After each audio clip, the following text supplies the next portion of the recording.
हम लोग चुनाव को लेकर कुछ बातें कर रहे थे, जिसमें हम लोग राज्यसभा की संरचना देख चुके थे। आज हम लोग लोकसभा की संरचना देखेंगे।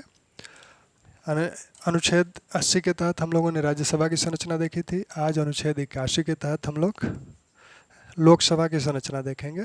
अनुच्छेद 81 आर्टिकल 81 क्या बताता है? लोकसभा की संरचना बताता है। लोकसभा की संरचना, इस अनुच्छेद के 3 पार्ट हैं। 81(1) कहता है कि लोकसभा किससे मिलकर बनेगी, कितने सदस्यों से मिलकर बनेगी। यह कहता है कि जो वर्तमान स्थिति 81(1) की है वो ये है कि लोकसभा अधिकतम 550 सदस्यों से मिलकर बनेगी, जिसमें से अधिकतम 530 राज्यों से निर्वाचित होंगे और अधिकतम 20 संघ शासित क्षेत्रों से निर्वाचित होंगे। यानी 81(1) की जो वर्तमान स्थिति है वो ये है कि अधिकतम 530 राज्यों से निर्वाचित होने वाले और अधिकतम 20 संघ शासित क्षेत्रों से निर्वाचित होने वाले सदस्यों से मिलकर लोकसभा का गठन होगा, लोकसभा बनेगी। अब हमें जो अधिकतम संख्या 552 दिखती है वो कैसे दिखती है? 81 के अनुसार तो ये 550 ही है।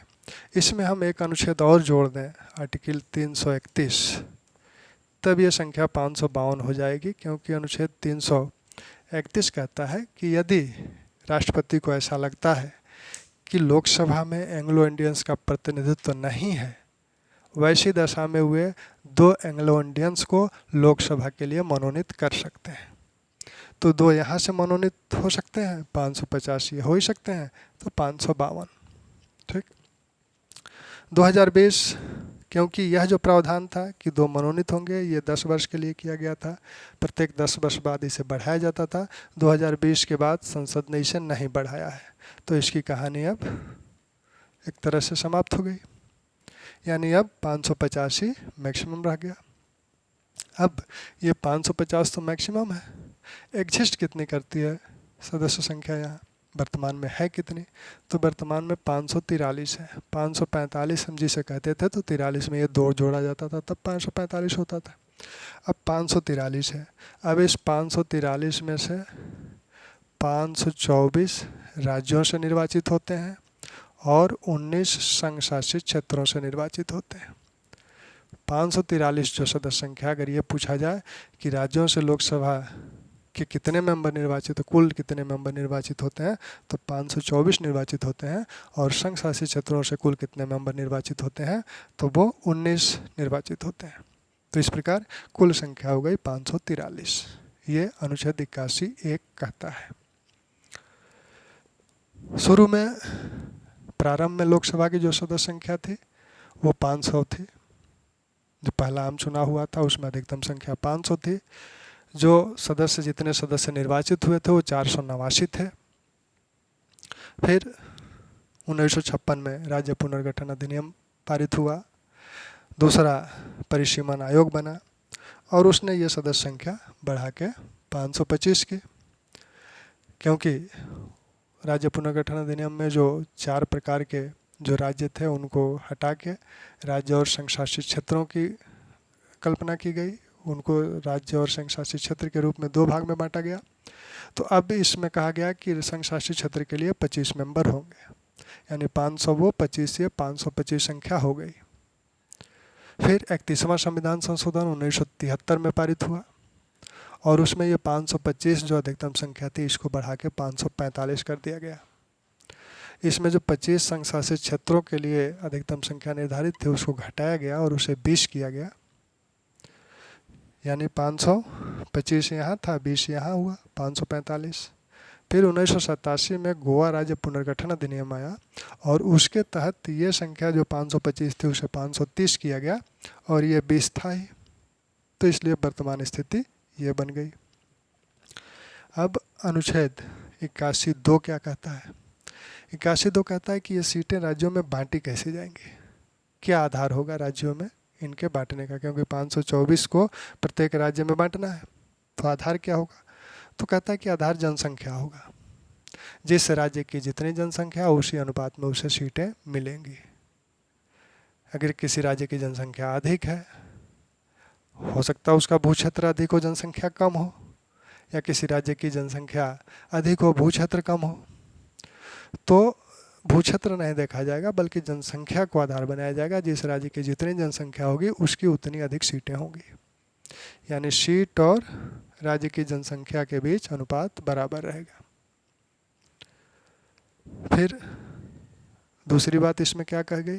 दूसरी बात ये कही गई कि राज्यों के बीच इनका बंटवारा कैसे हो। मान लीजिए जैसे 80 सीटें हैं उत्तर प्रदेश की, 40 सीटें बिहार की हैं, तो 80 सीटें अगर उत्तर प्रदेश की हैं तो उत्तर प्रदेश में इन 80 सीटों को कैसे बांटा जाएगा? उत्तर प्रदेश को 80 भाग में बांटा जाएगा। उत्तर प्रदेश को 80 भाग में आप बांट दीजिए, तो उत्तर प्रदेश जो 80 भाग में बांटा जाएगा, ये बांटने का आधार क्या होगा? यहाँ भी जनसंख्या ही आधार होगा। ये कहा गया कि ये जो प्रादेशिक निर्वाचन क्षेत्र है, इसे प्रादेशिक निर्वाचन क्षेत्र, जिसे हम लोकसभा निर्वाचन क्षेत्र कहते हैं, तो ये जो प्रादेशिक निर्वाचन क्षेत्र हैं या लोकसभा निर्वाचन क्षेत्र हैं, तो प्रत्येक लोकसभा निर्वाचन क्षेत्र की जनसंख्या उस राज्य के अंदर प्रत्येक लोकसभा निर्वाचन क्षेत्र की जनसंख्या लगभग बराबर होनी चाहिए।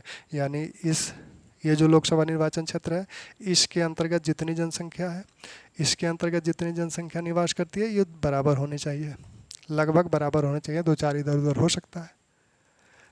तो ये आधार बना प्रादेशिक निर्वाचन क्षेत्र यानी लोकसभा निर्वाचन क्षेत्रों के बंटवारे का। इनकी परिसीमा, इनका सीमा निर्धारित करने का ये आधार बना। जनसंख्या यहाँ भी आधार है और राज्यों के बीच ये सीटें कैसी बांटी जाएगी उसके लिए भी जनसंख्या ही आधार है। तो ये 81(2) कहता है। 81(3) क्या कहता है? 81(3) कहता है कि ये जो जनसंख्या शब्द यूज हो रहा है, इसका क्या मतलब लगाया जाएगा? 81(3) कहता है कि ये जनसंख्या शब्द जो प्रयोग किया जा रहा है 81(2) में, इसका अर्थ क्या है? वो कहता है कि इसका अर्थ है कि जो जनसंख्या, पिछली जनसंख्या जिसके आंकड़े प्रकाशित हो गए हों, इसका मतलब उन्हीं आंकड़ों से। ये फिर अनुच्छेद 82, यहाँ पर थोड़ा सा अनुच्छेद 82 का भी जिक्र करूँगा। अनुच्छेद 82 में कहा जा रहा है कि प्रत्येक जनगणना के पश्चात सीटों का समायोजन होगा। अगर किसी राज्य की जनसंख्या बढ़ जाती है, 10 वर्ष बाद जनगणना होता है, किसी राज्य की बढ़ जाती है, किसी राज्य की घट जाती है, उसी अनुपात में उनकी सीटें घटेंगी, बढ़ेंगी। लेकिन 1976 में 42वां संविधान संशोधन हुआ और उस संशोधन में ये कहा गया कि ये सीटें जो हैं अभी, ये सीटें 2001 तक ये परिवर्तित नहीं होंगी। जिस राज्य को जितनी सीटें मिली हुई हैं वो 2001 तक वैसे बनी रहेंगी। यानी उसके बाद 1981 की जनगणना रिपोर्ट आई, फिर 1991 का जनगणना रिपोर्ट आया, लेकिन उसके बाद उन्हें समायोजित नहीं किया गया। कहा गया कि 2001 तक ये सीटें यथावत बनी रहेंगी। अगर उत्तर प्रदेश को 80 सीटें दी गई हैं तो 80 बनी रहेगी, भले उनकी जनसंख्या कितना भी बढ़ जाए। बिहार को 40 दी गई है, 40 ही बनी रहेगी, भले उनकी जनसंख्या कितनी भी घट जाए।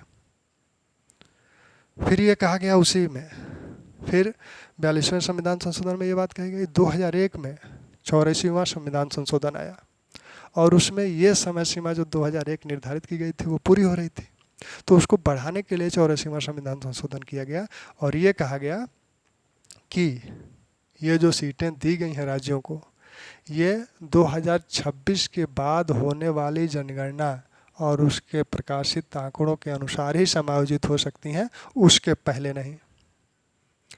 यानी 2026 के बाद जो जनगणना होगी उसके जब आंकड़े प्रकाशित किए जाएंगे उसी आधार पर ये सीटें समायोजित होंगी, उसके पहले ये समायोजित नहीं होंगी। जिसकी जितनी है उतनी यथावत बनी रहेंगी।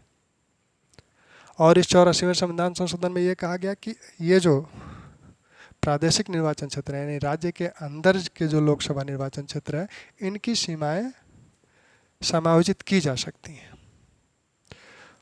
लेकिन उसका आधार क्या होगा? 1991 की जनगणना। ये सीटें जो हैं, ये सीटें जो आवंटित हैं, ये 1971 की जनगणना के अनुसार सारा काम हो रहा है, क्योंकि 1976 में 42वां संविधान संशोधन आ गया। 1971 के अनुसार ये सीटें दी गई थी। 84वां कहता है कि ये समायोजन हो सकता है इनका, लोकसभा निर्वाचन क्षेत्रों का, प्रादेशिक निर्वाचन क्षेत्रों का, राज्य के अंदर के जो लोकसभा निर्वाचन क्षेत्र हैं, राज्य के अंदर ही उनका समायोजन हो सकता है। किस आधार पर? 1991 की जनगणना के आधार पर। लेकिन 87वां संविधान संशोधन 2003 में हुआ और उसमें ये कहा गया कि नहीं 91 के आधार पर इसे समायोजित न किया जाए, बड़ा पुराने आंकड़े हो जाएंगे, इसे 2001 की जनगणना के आधार पर समायोजित किया जाए। यानी लोकसभा विधानसभा निर्वाचन क्षेत्रों की जो सीमाएं हैं उसका निर्धारण 2001 की जनसंख्या के आंकड़ों के आधार पर किए जाए। और चौथा परिसीमन आयोग जो गठित हुआ 2002 में कुलदीप सिंह के नेतृत्व में, उन्होंने 2001 की जनगणना के आधार पर राज्यों के अंदर लोकसभा निर्वाचन क्षेत्रों की सीमाएं निर्धारित की। अब सीमाएं निर्धारित करते समय 2001 की जनगणना का प्रयोग किया जा रहा है। आधार फिर वही है कि इनकी जनसंख्या लगभग बराबर होनी चाहिए। ठीक, तो ये स्थिति लोकसभा की संरचना और उनकी सीटों की है। अब इसमें कुछ आरक्षित सीटें भी हैं, जैसे 543 जो सीटें हैं, इसमें से 84 सीटें अनुसूचित जातियों के लिए हैं, 47 सीटें अनुसूचित जनजातियों के लिए आरक्षित हैं। वो 330 अनुच्छेद 330 के तहत है। फिर 330 है जो 106वें संविधान संशोधन 2023 के अंतर्गत जोड़ा गया है, उसमें महिलाओं के लिए भी उनकी 1/3 सीटें आरक्षित करने की बात कही गई है। हालांकि वो अभी लागू नहीं है, वो जब अगली जनगणना होगी उसके जब रिपोर्ट आएंगे तब वो लागू होगी।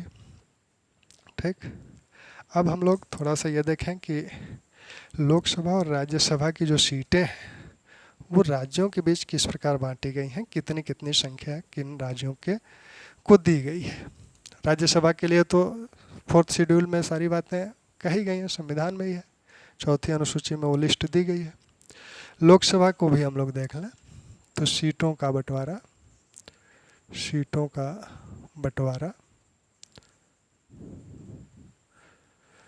लोकसभा, राज्यसभा,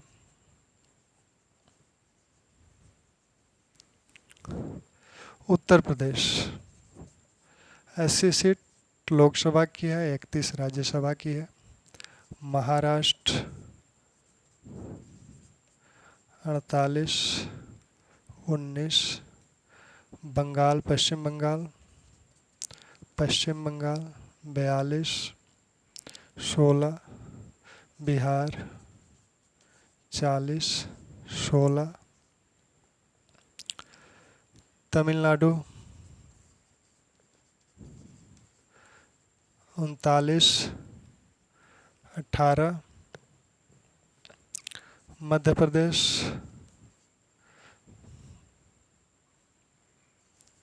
29, 11, गुजरात 26, 11, राजस्थान 25, 10, कर्नाटक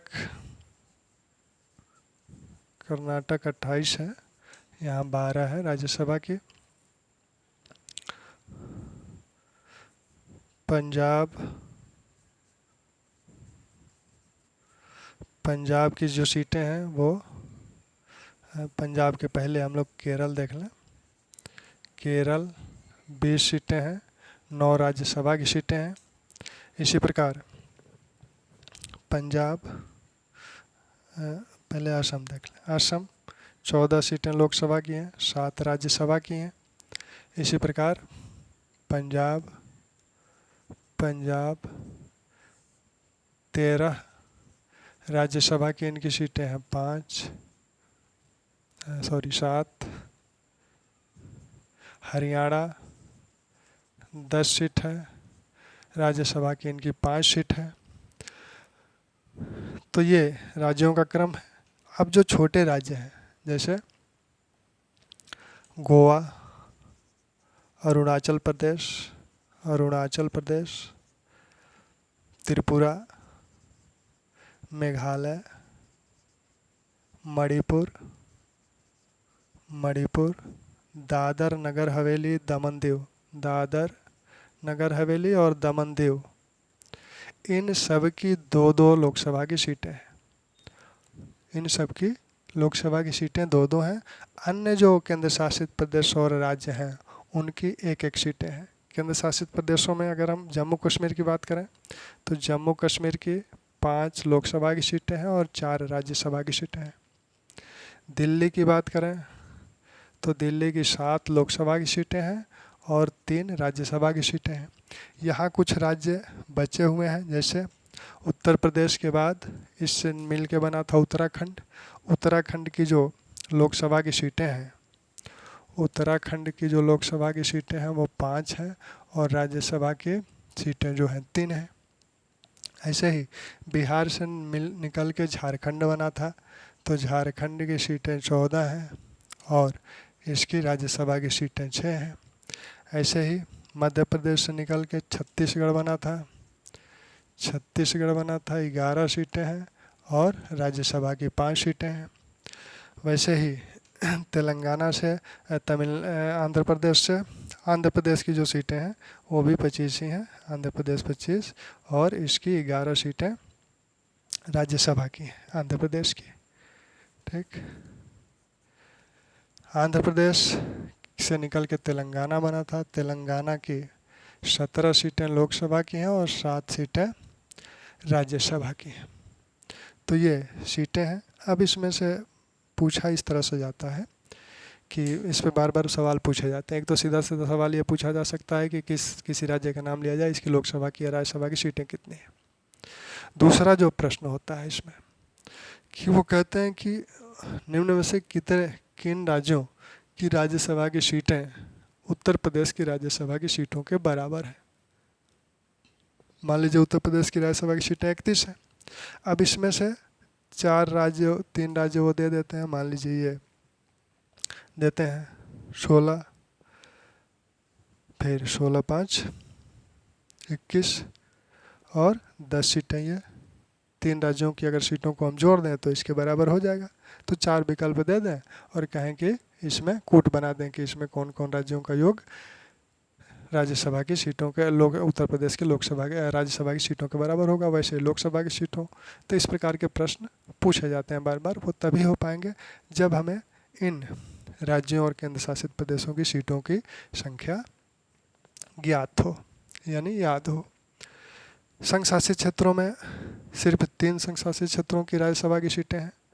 एक तो जम्मू कश्मीर 4 सीटें हैं, दिल्ली 3 सीट है और राज्यसभा की, और एक सीट आपकी है पुदुचेरी की। तो पुदुचेरी की 1 सीट है, 4 सीट जम्मू कश्मीर की है और 3 सीट दिल्ली की है। राज्यसभा की कुल 8 सीटें हुई। राज्यसभा की कुल 8 सीटें संघ शासित क्षेत्रों की हुई और 225 सीटें राज्यों से हैं। ठीक, वैसे ही संघ शासित क्षेत्रों में अगर लोकसभा की सीटें देखें तो लोकसभा की सीटें दिल्ली के लिए 7 हैं, जम्मू कश्मीर के लिए 5 हैं, दादर नगर हवेली और दमन दीव के लिए 2 हैं और सभी के लिए 1-1 सीटें हैं। और सभी के लिए और जो 6 बचते हैं, यहाँ जम्मू कश्मीर, दिल्ली, दादर नगर हवेली, दमन दीव, ये 2 हो गए, 5 2 7 7 14 सीटें ये हो गई और 5 और बच रहे हैं केंद्र शासित प्रदेश, उनकी 1-1 सीटें हैं। कुल 19 सीटें संघ शासित क्षेत्रों की हैं। ठीक, तो उम्मीद है कि ये सीटें आप याद रखेंगे, याद रखने का प्रयास करेंगे। याद रखिए, बड़ी आसानी से याद हो जाता है, इसीलिए हमने एक साथ इन सीटों को करने का प्रयास किया है कि 80 31 48 19 42 16 40 16 39 18 29 11 26 11 25 11, इस तरह से राजस्थान का 25 है। उड़ीसा की जो सीटें हैं, उड़ीसा की यहाँ कर्नाटक की 20 सीट, उड़ीसा की 21 सीट है, उड़ीसा की 21 सीट है और राजस्थान की राज्यसभा की उसकी 10 सीट है। 21 यहाँ है और राज्यसभा की उसकी 10 सीट है। तो इस तरह से सीटों को हम याद रख सकते हैं बड़ी आसानी से। धन्यवाद।